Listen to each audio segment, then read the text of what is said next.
بانی P T I کو شفا اسپتال منتقل کیوں نہیں کیا گیا؟ پی ٹی آئی نے سپریم کورٹ میں توہین عدالت کی درخواست دائر کر دی۔ استدعا کی 18 اگست کے حکم کی مبینہ خلاف ورزی کرنے والوں کو عدالت ذاتی حیثیت میں طلب کرے اور قانون کے مطابق سزا دے۔ توہین عدالت کی درخواست میں وزیر اعظم، وفاقی وزیر قانون اور وفاقی وزیر اطلاعات کو فریق بنایا گیا۔ بانی کو فوری شفا اسپتال منتقل کرنے کی بھی درخواست۔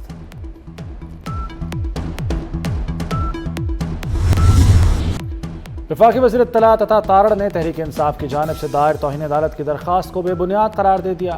کہا بانی کے علاج سے متعلق عدالتی حکم پر منوعن عمل ہوا، بانی کی ہمشیرہ بھی وہاں موجود رہیں۔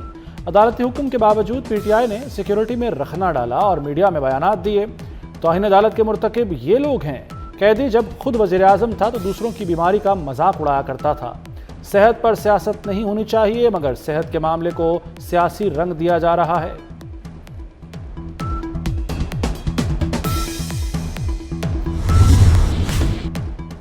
بانی پی ٹی آئی کے اسپتال منتقلی کا معاملہ چیف کمشنر اسلام آباد نے نظر ثانی درخواست پر فوری سماعت کے لیے متفرق درخواست دائر کر دی۔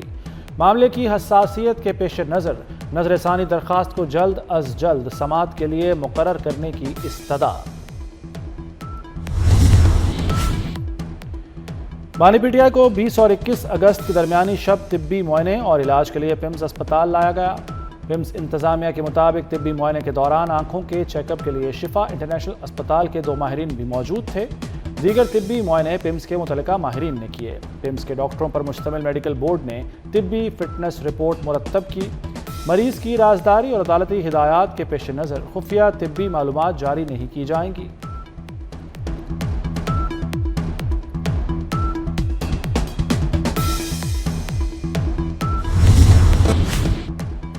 وزیر اعظم شہباز شریف کا اسلام آباد کے پیمز اسپتال میں سی ٹی کورونری انجیوگرافی کی سہولت فعال نہ ہونے کا نوٹس۔ حقائق کے تعین کے لیے انکوائری کمیٹی قائم۔ کمیٹی کو معاملے کے تمام پہلوؤں کا جائزہ لے کر ذمہ داروں کا تعین کرنے اور جلد رپورٹ پیش کرنے کی ہدایت۔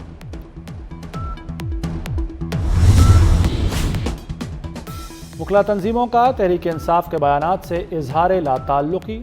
کہا بیانات صرف متعلقہ اراکین کے انفرادی خیالات کی عکاسی کرتے ہیں۔ بیانات کو پوری قانونی برادری یا بار کونسل کا متفقہ موقف شمار نہیں کیا جا سکتا۔ وکلا کی سیاست کسی فرد یا گروہ کے دباؤ میں نہیں آئے گی۔ بنگلہ دیش کا پاک ترکی سعودی دفاعی معاہدے میں شمولیت کا اشارہ۔ بنگلہ دیشی وزیر اعظم کے مشیر ہمایوں کبیر نے کہا کہ اقتصادی یا دفاعی فریم ورک میں شمولیت کا امکان مثبت ہے۔ مفادات، عالمی معیشت، تجارت کی بدلتی صورتحال کو مد نظر رکھیں گے۔ عوامی روابط سمیت پاکستان سے عملی تعلقات مضبوط بنا رہے ہیں۔ وزیر اعظم طارق رحمان جلد سعودی عرب کا دورہ کریں گے۔ مکہ مشترکہ دفاعی معاہدے کا بنیادی مقصد علاقائی توازن اور استحکام مضبوط بنانا ہے۔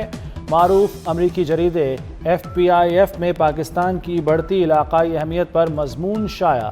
لکھا مکہ معاہدے نے پاکستان، سعودی عرب اور ترکی کو ایک نئے علاقائی دفاعی فریم ورک میں جوڑ دیا۔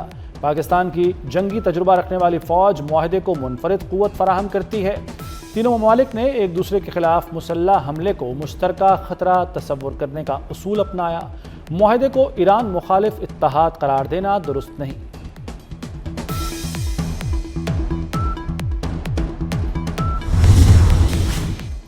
صدر آصف علی زرداری سے ملائیشیا کے وزیر داخلہ کی ملاقات۔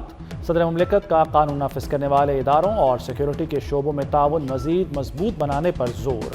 انسداد دہشت گردی، منشیات کی روک تھام اور انسانی اسمگلنگ کے خلاف مشترکہ تعاون بڑھانے پر بھی اتفاق کیا گیا۔ وزیر داخلہ محسن نقوی بھی ملاقات میں موجود رہے۔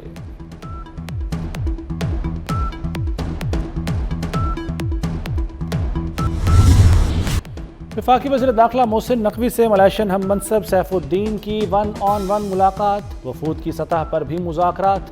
دونوں ممالک کی وزارت داخلہ میں تعلقات کو فروغ دینے کے لیے جوائنٹ ورکنگ گروپ کے قیام کا فیصلہ۔ پاکستان کا اعلیٰ سطحی وفد جلد ملائیشیا کا دورہ کرے گا۔ دہشت گردوں اور منشیات فروشوں کی سرکوبی کے لیے انٹیلیجنس شیئرنگ پر اتفاق۔ محسن نقوی نے کہا کہ پاکستان ملائیشیا کے کوسٹ گارڈ کے شعبے میں تجربات سے بھی استفادہ کرنا چاہتا ہے۔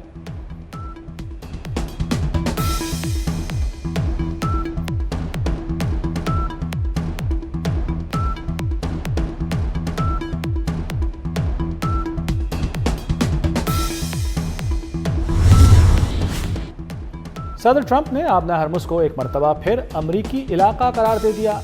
جنوبی کیرولائنا میں انتخابی جلسے سے خطاب میں کہا کہ آبنہ ہرمز کو امریکی علاقہ قرار دے رہا ہوں۔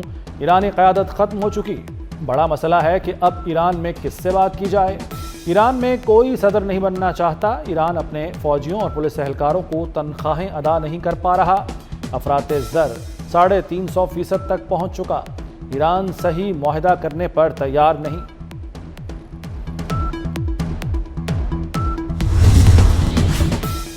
نئی امریکی پابندیاں وہی پرانی کہانی ہیں، وہ بھی ناکام ہوں گی۔ ایرانی وزیر خارجہ عباس عراقچی کا امریکہ کی جانب سے پابندیوں کی دھمکی پر رد عمل۔ کہا 14 سال پہلے بھی امریکہ نے پابندیاں عائد کرنے کا اعلان کیا، لیکن وہ پابندیاں ناکام رہیں۔ ایران کے سامنے غیر مشروط ہتھیار ڈالنے کا مطالبہ بھی کیا گیا، اس میں بھی امریکہ کو ہزیمت اٹھانا پڑی۔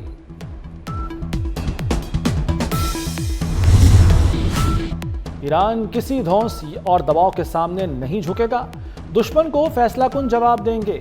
صدر مسعود پزشکیان کا دو ٹوک پیغام، دشمن کے ساتھ آخری سانس تک لڑنے کا عزم۔ کہا ایران طاقتور ثابت ہو چکا، بہتر ہے جنگ آج ہی ختم کر دی جائے۔ ایرانی قوم سے کہا ہمیں جنگ سے پیدا ہونے والی مہنگائی سمیت دیگر مسائل کے لیے تیار رہنا چاہیے۔ آبنہ ہرمز میں جہازوں کی آمد و رفت صرف 4% رہ گئی۔ برطانوی میری ٹائم ٹریڈ آپریشنز نے آبنہ ہرمز میں سیکیورٹی صورتحال کو انتہائی سنگین قرار دے دیا۔ رپورٹ کے مطابق آبنہ ہرمز میں 28 فروری سے اب تک 857 بحری سفر ریکارڈ ہوئے۔ گزشتہ 7 روز کے دوران آبنہ ہرمز سے صرف 21 جہاز گزرے۔ 6 جولائی کے بعد آبنہ ہرمز کے اطراف 16 میزائل حملے ہوئے۔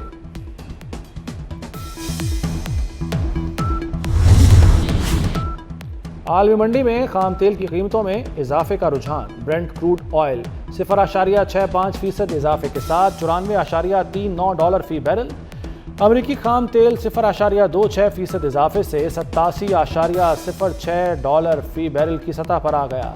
اماراتی مربن خام تیل کی 2.39% اضافے سے $103 فی بیرل پر ٹریڈنگ۔ وزیراعظم کی حالیہ بارشوں اور سیلاب سے متاثرہ خاندانوں کی مالی معاونت کی ہدایت۔ مانسون بارشوں اور نقصانات کے حوالے سے اجلاس میں کہا کہ سیلاب میں جاں بحق تمام افراد کے خاندانوں کی مالی معاونت کی جائے گی۔ متاثر ہونے والے گھروں کے مالکان کی بھی مالی معاونت کی جائے۔ متاثرہ علاقوں میں بجلی کی ترسیل اور سڑکوں کی جلد بحالی کی ہدایت۔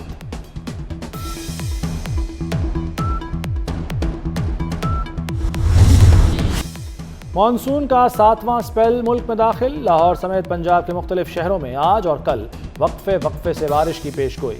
کشمیر، گلگت بلتستان اور خیبر پختونخوا میں بھی گرج چمک کے ساتھ بارش ہوگی۔ محکمہ موسمیات کے مطابق مانسون کا یہ سپیل 23 اگست تک جاری رہے گا۔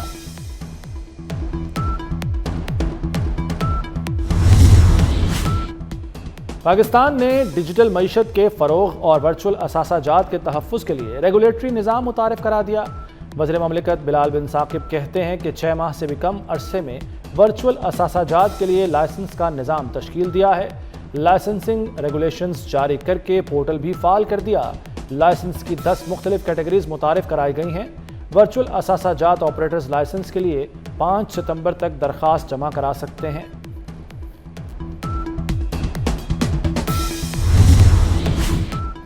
وزیر اعلیٰ مریم نواز کا ملتان میں جلد الیکٹرو بس سروس شروع کرنے کا اعلان۔ وزیر اعلیٰ پنجاب سے ملتان کے ارکان اسمبلی محمد سلمان، نازک کریم اور ملک لال محمد کی ملاقات۔ ارکان اسمبلی نے ملتان وہاڑی دو رویہ روڈ کی تعمیر پر مریم نواز کا شکریہ ادا کیا۔